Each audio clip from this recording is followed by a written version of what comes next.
Hello, Steve. Good to see you. How are things going? Good morning, Lance. They are going well, dealing with people all over the country, talking about their contracts. Life's a dream. What about Yeah. yourself? Oh yeah, it's been a busy week over here too. Lots of transactions on the desk right now. So got some really fun stuff going on. I think that's going to be a good subject to talk about. Yeah, especially considering that how often practices are changing hands these days. It's definitely a current topic that we should kind of go over here. Yeah, yeah. And as I kind of reflect on what I enjoy to do, I really enjoy these business transactions. I mean, that's actually why I went to law school. I went to law school for the sole purpose to be a transactional attorney, and all of my training and really all of my experiences, has leads up to that. And so, as I sit and think about these, and we got, like I said, we've got two or three really big ones and really monumental transactions on our desk. We just finished a couple, as well. As I think about these, I think about basically the massive difference that these make in a veterinarian's life. Right. Whether they're buying a practice or selling a practice. I mean, it's like you are stepping into a position that's out of associateship up to an ownership position, or you're selling, and entering into the retirement phase of your life, or basically a new chapter, in your life. And so, like, these are monumental, huge months and weeks, in that veterinarian's life as their entire retirement, lays out in front of them, as the rest of their career, lays out in front of them. We're talking hundreds of thousands, if not millions of dollars, that are on the line. I mean, I really like these. I like the pressure. I like the really visiting with a veterinarian about, what's going on in their life, what are their future plans, and all of that. So it's just there's quite a few of them right now, and I just really enjoy it. Yeah, I mean, it certainly is a life-changing event in many directions for the former owner, for the buyers, for everybody involved. And just like anytime you're dealing with a multitude of people that may have differing ideas, there's a lot of management of that, and kind of managing expectations and kind of setting the groundwork so that everything comes out well. Yeah, yeah. I mean, I kind of break this down in my head like a couple of different ways. And so, one, I think about, do we have a veterinarian that's buying a practice from another veterinarian, or a veterinarian that's selling a practice to another veterinarian? I kind of think of those as veterinarian to veterinarian transactions. And so, it's a collegial, it's a professional, it's everybody's working in the same direction. Now, the parties are, adverse. We've got buyer and seller. It's just natural. The buyer always wants to pay less, and the seller always wants to receive more. I mean, it's just that's just the nature of the way it works. Doesn't make them bad people. It's just that's the way, that it is. But having said that, it's hey, everybody's pulling in the same direction for the clients, for the team members, and all of that stuff. And I kind of treat those differently than what I consider the veterinarian to corporate transaction, the veterinarian to private equity backed, transaction. There, we've got to bring our A game. I mean, it's, the lawyers on the other side that are representing the corporate, entity, or the private equity firm, whatever the situation is. I mean, they do this all day, every day, for a living, and they are top-notch lawyers. And so I really enjoy kind of the I'm going to use the word competitiveness, really the competitiveness, and hey, making sure that your client gets the best possible deal, and I mean, it's one of those things. It's a highly nuanced transaction. It's a highly detailed, and that's kind of how I break it down. In my mind overall is, are we dealing veterinarian to veterinarian? Are we dealing veterinarian to corporate group? Yeah, definitely a big difference there. Now, as far as yourself goes, you're practicing veterinarian, you're an attorney, but you've owned practices, you've sold practice, you've been through this process. How and kind of, can you speak to kind of how you saw it from your perspective, being in the thick of it, not as the person representing, but as the seller, as the buyer? Yeah, yeah. I think that's one of the reasons why I really enjoy this type of work, because I feel like it kind of brings all the experience throughout my career, together. And so, yeah, I mean, basically my entire career in veterinary medicine, 13 months out of veterinary school, I was buying my first veterinary practice, as the client, right? Working with a veterinary specific lawyer, and then owned that practice for a number of years, sold that practice with the same lawyer, so I was being represented in that deal, ultimately to go on to law school and become a transactional attorney. And then in the meantime, or afterwards, I, ended up buying a bunch of practices. Some of them, I did the deals myself. I'm both the buyer and the lawyer on that.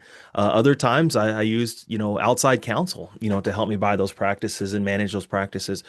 Ultimately, when I went to sell my practices and there was a corporate buyer involved on some of them, I used outside counsel. So I've got it. I see it from multiple different directions, but being the veterinarian that's in the shoes of the client, really doesn't. There's really no substitute, for that experience, overall. And as a lawyer, as an attorney that does this now, it's kind of like I get to tie together both the legal side and my experience as a veterinarian and a practice owner, really. So I feel like I can provide more of a consultation, more of a holistic approach, to the transaction, financial analysis, economic, and then obviously talk about, the soft stuff, the schedules and the team and the transaction and the transition, of team members, the transition of clients as you're standing in the exam room.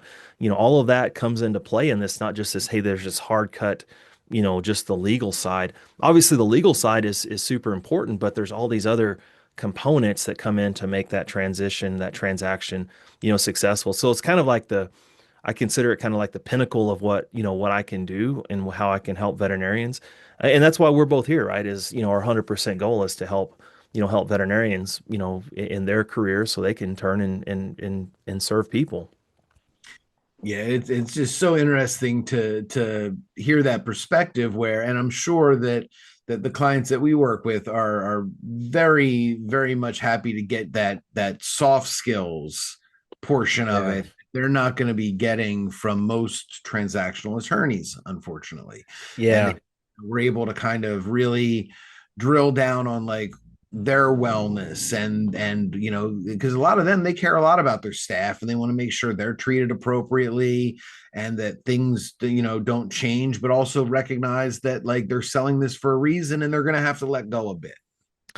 Yeah. Yeah. That's probably one of the most, I don't know, surprising, but really the both most, you know, kind of all awe-inspiring moments, in doing this is, when a person is selling their veterinary practice, there's, I mean, they cry on the phone and on Zoom calls. I mean, it represents a major change in their life.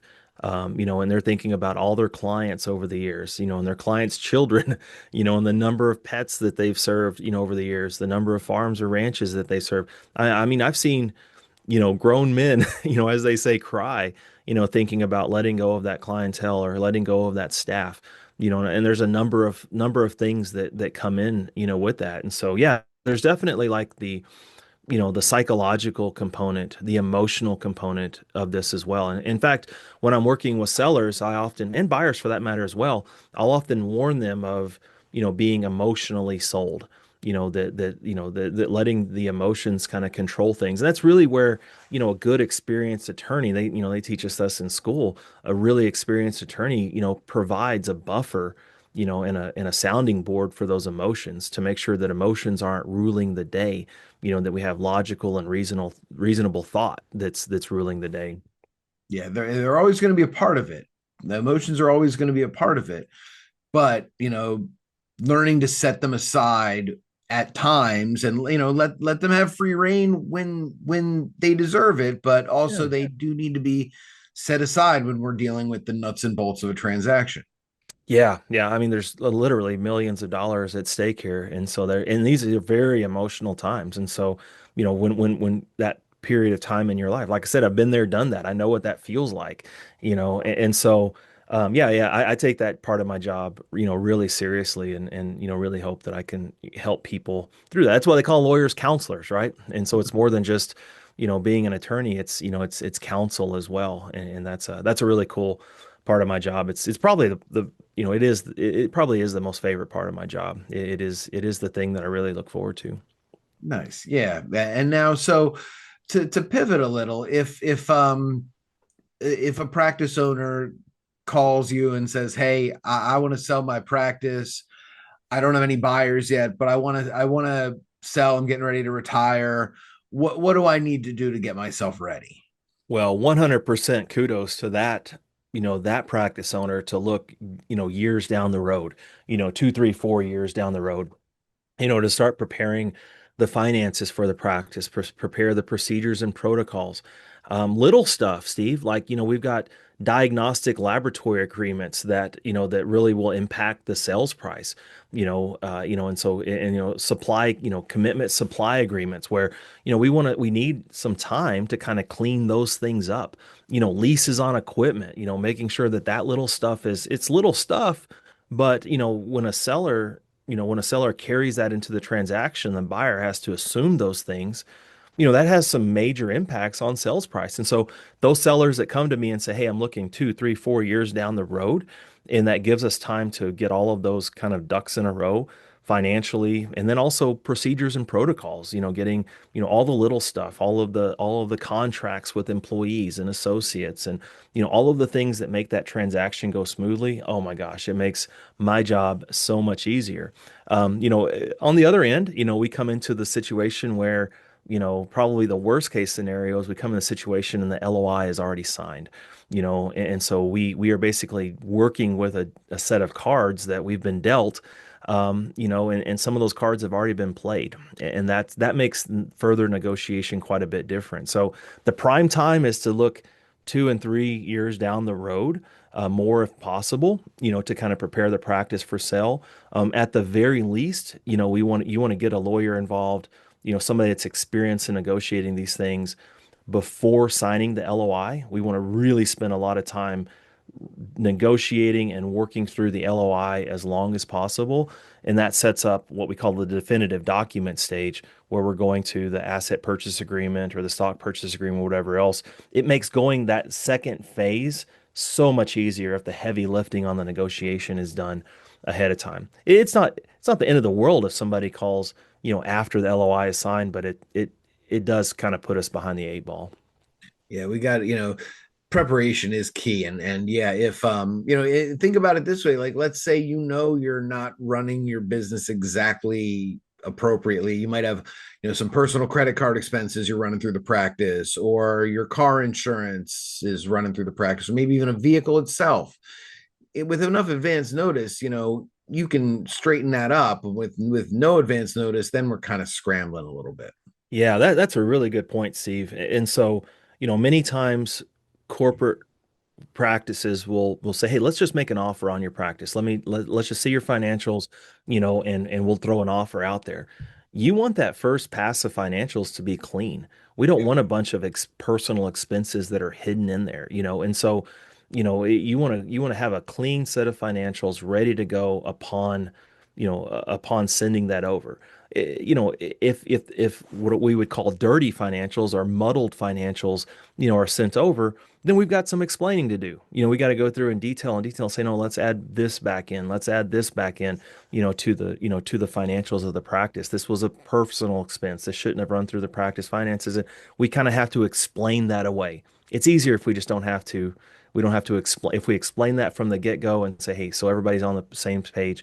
This is what I'm happening." But, anytime we're dealing with a private practice owner, it's very common to have, expenses that aren't truly 100% tied to the practice, in the financials. I've got everything cleaned up. I've got the financials in order. I'm putting the practice up. I've got two buyers coming in. I've got a corporate buyer, and I've got just an associate buyer. What do I do? Yeah, How Steve. am I evaluating these things? Yeah. So number one, I'm a huge, huge advocate of independent practice ownership. I really love seeing veterinarians get into a practice ownership role or even a practice partnership role. I mean, I feel that's the best way for our profession. That's the best way for our clients. And it's certainly the best move financially for those practice owners. So huge advocate of independent practice ownership. And so if I'm looking at a deal, so usually there's a term sheet or an LOI that's coming from a corporate, and then there's a group of or one or two practice associates that want to buy the practice. I mean, to me, it comes down to a financial decision. All right, what does it look like if we sell to corporate? What are the implications that are coming down the road? What type of long-term partnership agreement? Maybe that partnership agreement lasts for 4, 5, 6, 8 years. Where the selling veterinarian is now a minority partner in their own practice. And so okay, what are potential profits and distributions that are coming, through that time? What's the second sell of that 15, 20, 30%, look like? Okay, total all this up so we can lay that out. Okay, now what's it look like from a pure math and financial perspective if we sold to these independent or these practicing veterinarians? What happens if we sell 20%? What happens if we sell 30%? What happens if we sell up to 49%, and leave the selling veterinarian in control and basically do the math? And what's it look like over 10 years? Obviously, there's a number of factors that are at play here. What's the financial strength of the buying veterinarians? What's the offer from corporate? What are the details of, restrictive covenants? I like to do is really lay the facts out, from my financial perspective, which is this is not a legal thing, right? At all. This is purely a practice management and financial decision. Okay, lay the facts out and look at, hey, what does this look like? And many times those private practice associates can actually get pretty close to that number. It's just a lot of times that LOI or that term sheet comes in and the number on it is just so big. It's like, oh my gosh, there's no way that anybody can get close. That's a knee-jerk, gut-based, emotional reaction. Okay, let's take a step back and look at the math and look at the logical and rational flow, and let's make a decision from there. And here's the deal. This is what's cool is I've seen veterinarians make the decision that go both ways. Mhm. Where okay, at least they're making an educated decision, and a data-driven decision, not just a gut decision that this corporate offer is the best and the only way, for me to retire. Yeah, because I do feel like a lot of practice owners that are wanting to sell struggle with that decision because they see that big gaudy number come in and they're like, well, no one's ever going to be able to. I'd love to sell to an associate or a partner or a group of associates, but there's no way they're ever going to, match this offer. Well, sometimes you got to dig into the details. Maybe they can, you Yeah, know. yeah. Well, the thing that people forget, when they talk about that big number that they sold their practice for, the details that they leave out, are what are the strings attached? What's the earn out look like? How much a component of that? What's this joint venture look like? Okay, I've got these distributions that may or may not be coming. I've got this, the second sell that may or may not be coming, and we've got to really use some assumptions and some presumptions to figure, okay, what's the financial picture look like 4 or 5 years down the road. None of the corporate transactions that I'm seeing right now, Steve, are just purely a cash transaction. That just really No. doesn't happen anymore. Where it's like, hey, you get your money and you walk away. No, they don't do that. There's strings attached and there's lock, there's ways to lock the selling veterinarian in. Yeah, and then for that selling veterinarian now they've sold this thing that they've built up, found up, and now they're the medical director that's got to stay there for 5 6 years without any say that they used to have. And that's a tough transition to make. I can tell you it's tough for me. It was tough for me for being, the person that was in control to the person that was in the back seat. And I thought it'd be easier for me, but it was hard for me to take a backseat decisions on, backseat to decisions that are being made for what I considered, my practices. I mean, I didn't expect that, to come, but that's the truth as I reflect back on my transaction. Yeah, and I bet a lot of sellers are thinking the same way. And Mhm. now and then they get into the reality of the situation where they're stuck working there 5 years. They're no longer the boss, and things come up that back in the day they would have handled on their own, Yeah. and now they Yeah. can't. Yeah, yeah, it's a tough spot to be in. I mean, it's some of my sellers say, it's kind of like doing time. All right, I'm waiting the clock out, which is not a fun place to be, No. in life. And so, but here's the deal, Steve, is like we can put stuff in the paperwork and we can negotiate for things that make that that post sell time easier. We can put some things in place to make it, give some more control. We can definitely do some things that make the financial impacts, more limited. So this is one of these worlds where all of these transactions are super, super different.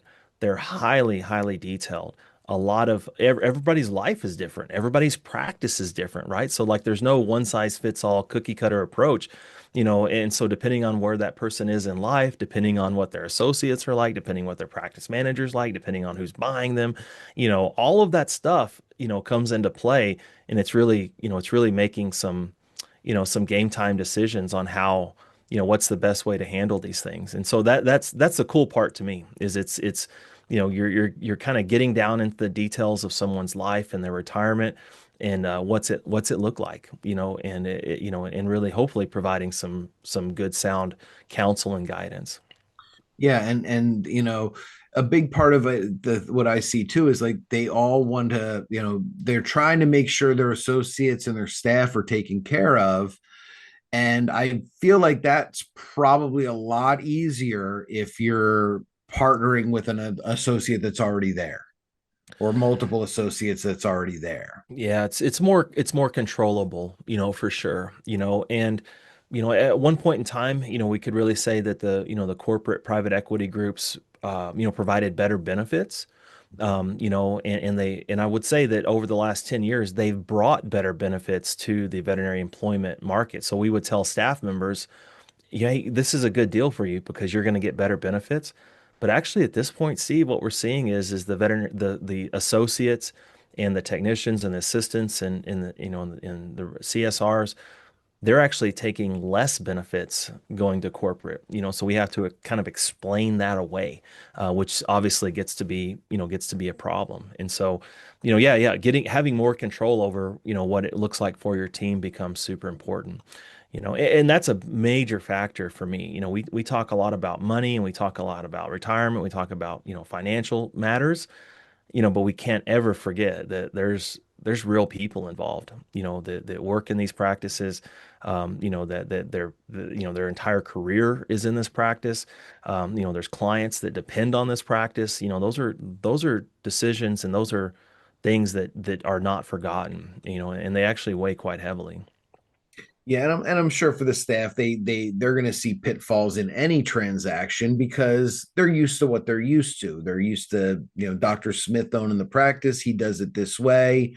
So whether he's selling it to a corporate or to Dr. Jones, that's worked Mhm. also worked in the practice, things might change. Things are going to change. Things are definitely going to change if they're selling to corporate. But even if Dr. Jones buys in, he's going to have some say now, and Yeah. things might change a little bit. Yeah, so I mean, actually, when you go through law school and you go through the, transactional training and as you watch this unfold and, I read and obviously take continuing legal education on things like this, that's all called transitional risk, and that transitional and transactional risk are a big deal. And here's the deal is people, whether it's staff members, associates, technicians, whatever the situation and clients, they always have a fear of the unknown. So we know what it's like right now, right? But what's it look like on the other side of this deal? What's it look like with Dr. Jones? Is she gonna run the practice the same way? What's it look like with this corporate? There's this fear of corporates get a bad name, maybe rightfully so, right? And so staff members, have a real fear. They've heard from their colleagues and friends that work for corporate practices, okay, this is what it's going to be like. So, really talking through and calming down that fear of the unknown is super important. And I see some sellers that are super transparent. They say, hey, this is what's happening. This is how it's going to happen. This is, I've thought through this. This is in everybody's best interest. And then I see others that are very secretive, and obviously being secretive creates, a worse fear of the unknown, and then possibly even some mistrust issues as well. So these are all things that we have to think through other than just, here's the raw money stuff, here's the raw legal stuff, and here's the at the end of the day, like whether it's hey, we're selling to a partner, we're bringing on an associate, or we're selling to a corporate, these aren't just mere transactions, right? This is actually delves over into the world of a relationship-based negotiation, right? A transactional negotiation is just when, hey, I want to buy this vehicle. I'm going to give that person the cash. They're going to give me the vehicle. We never talk to each other again, right? That's a transactional negotiation. Now we're talking about a relationship-based negotiation. It used to be where veterinarians would transact their practices and they would ride off in the sunset. New buyer comes on, runs the practice, maybe they talk to each other for a couple of months and then that's that, right? That doesn't really happen anymore, And so now it's really, let's build the relationship. Let's negotiate like we're going to have a long-term relationship. Let's be fully transparent. Let's talk all these things through so the relationship doesn't fall apart in 2 months, 6 months, 8 months, down the road, because that's where the big money's at stake, right? Like we've got this partnership that we're supposed to be working together on. We've got this earn out, in the corporate practice that we need to hit. We need all of our staff members and our associates to be there to hit that earn out. We've got this 30% stake with this corporate practice where, if the practice falls apart, we don't get 30% of our money. There's a lot of long-term relationship situations and issues, that we need to work through and take care of for the holistic long-term approach. Yeah, riding off into the sunset is a thing of the past. We're just not seeing that. We're seeing you're here for X number of years. Here's your non-compete. And we don't want you leaving and starting another practice. You're Yeah. Well, yeah, not leaving and starting on a practice, but not even actually even being able to retire either. Hey, you can, you're locked in with a 3 to 5 year employment agreement that's for term, or hey, you can leave, but you have several hundred thousands, if not millions of dollars tied up in this practice. No sane person, would walk away, from that unless the situation was really, really bad. So the money locks them in, the legal stuff locks them in, the non-compete, as you're talking about, Steve, locks them in, and that's, they're really tied to the practice on multiple different levels, all of which can be negotiated from a legal standpoint, right? And so it's really looking 2 and 3 and 4 years down the road and say, how's this going to play out? It's not just this thing that's in front of us right now, this transaction, but how does this impact us 2, 3, 4, 5 years down the road? And what's that look like when that person truly does want to step away or truly does want to retire? And now the my brain's turning because I deal with a lot of the non-competes and everything, as well, see a lot of them. um what if I'm selling a practice in a state without a non-compete? Are they able to wrap me up one because of the sale? Yeah, Steve, this is where the seller of a practice's non-compete looks totally different than an employee's non-compete. Very common misconception, very common myth. And so, sellers of practices kind of have this in their mind. Well, non-competes are hard to enforce. They forget the phrase against employees. And so yeah, they're harder to enforce against employees, because that person's just there working and receiving wages. The seller of the practice is receiving hundreds of thousands, if not millions of dollars to step away from the practice. They're receiving what the law calls consideration. They got a chunk of change basically just to leave and not compete with this thing that they sold. The Mhm. courts will look at that totally differently than an employment relationship. And so, yeah, sellers of practices have to, and this is a common explanation that I have to make is as a seller of the practice, this non-compete's going to be much longer, much broader, much bigger radius, much more inclusive, and it's going to be much more enforceable in essentially every state. Yeah, it's a totally different scenario than just the employee working at the practice. Yeah. Uh, yeah, it's such an interesting situation. I mean, we see, what about things like, the owner is going to, wants to make sure the associates that they're, let's say he's selling, wants to make sure everybody stays on board, keeps them happy. I've heard of like the owner financing additional bonuses out of their end to keep everybody happy. Yeah, Steve, this is where one of those things where you want an attorney that's, experienced, or even a broker that's experienced, with veterinary practice transactions, to really understand in the LOI phase, we actually need to negotiate those bonuses in for the associates. And we need to set aside some money that helps the associates sign their contracts. You know, basically provides a thank you for them. Hey, thank you for being there as an associate. Thank you for, staying on as associate. Thank you for signing this contract. But that needs to be negotiated ahead of time, in front of everything. If it's if it's the 11th hour, and now we're trying to coerce these associates to sign their contract, it's a highly stressful situation, and then at that point it's like, well, corporate doesn't really want to pay anymore. Employer, seller doesn't really want to dip into their pocket, anymore. And so this should have been thought about essentially weeks ago, is the thing.